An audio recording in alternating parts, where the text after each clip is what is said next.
warp across the land in cries of lightning spread for miles of heartbeats. Breaking news. A local 33-year-old man was found killed yesterday by an unknown killer. Detective Maine-Hut was called to the scene. Hey!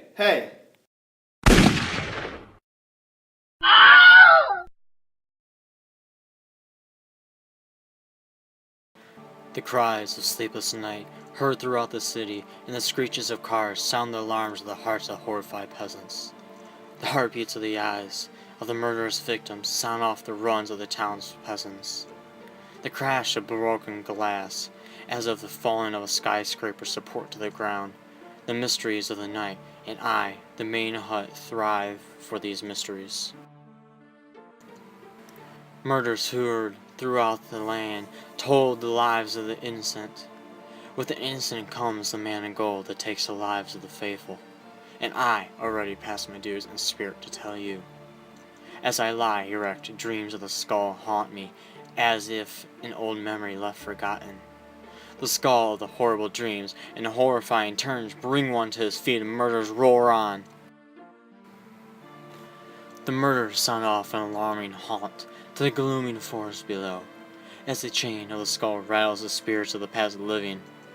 As my past departures, so do I, in memory, but as the skull still lives on. The skull, symbol of true karma, taking every wrong deed from existence.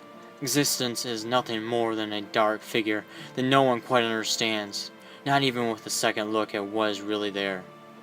People come and people go, but the spirits and skull always will remain.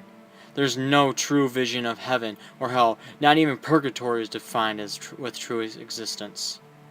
The skull comes to take your fate with the gold man, the horned gold man, to wipe every last emotion in your body, sucking you dry until there's nothing left but a dark heart, rotten flesh, and skinned bones to stab the vultures to decimated life. The shots arose as the might of Pearl Harbor, and I to question Pearl Harbor. Who am I to question the skull of unknown karma, the karma of unseen mysteries of torture, the torture of heart wreck and agony? Who am I to question the agony of life itself, the mutiny of suspense and horror, the suspended mutonic horror? Who is the shots of the night, the blades that throw? Who is mutiny and peasants? What is true agony until it hits you harder than the gold man hits the gold man? It is impossible. Impossible to say the true words of the crying, murderous peasants on the way to spirit-ending, wrenching, life-changing shots to hell. The past of everlasting poetry, of the spirit and gold man, horned gold man and skull. The skull of Maine-Hut comes to haunt me as of rumors, murders, not left solved and left unheard of. Within my office, with investigation, deep investigation in my office, the still sound of shots and horror awake my dead spirit. The spirit of everlasting pain. As the crack of door sounds the emotions of even the skull itself, as it shows the horror of the skull that it puts on itself. But then as a quick thought, does the skull even have emotions? Does this thought even make the close sense of anything truly logical? The skull is more logical than logic itself. More than itself, where logic can withstand the poison the bullet bled from the gold man's horns. The horns are filled with enough poison to kill the skull and resurrect it again. The skull laughs at the thought of resurrection of the Maine-Hut Skull as it comes after and tries killing my ghostly spirit that lives through fear. Fear of me overcoming my deadly fears.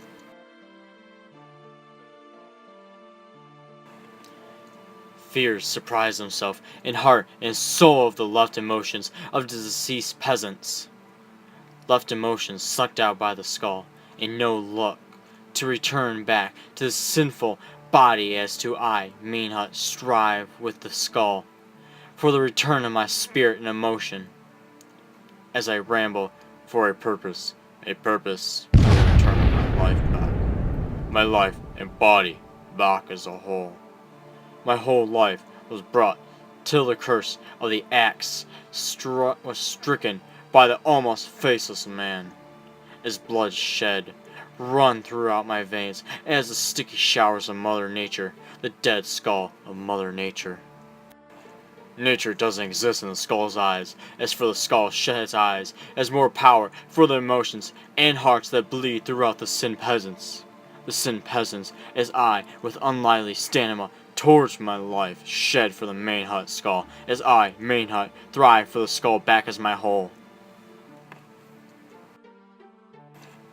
My whole, my unity of life and death itself, once again stricken to future endeavors. My whole body of sin is continuously in motion for life once again.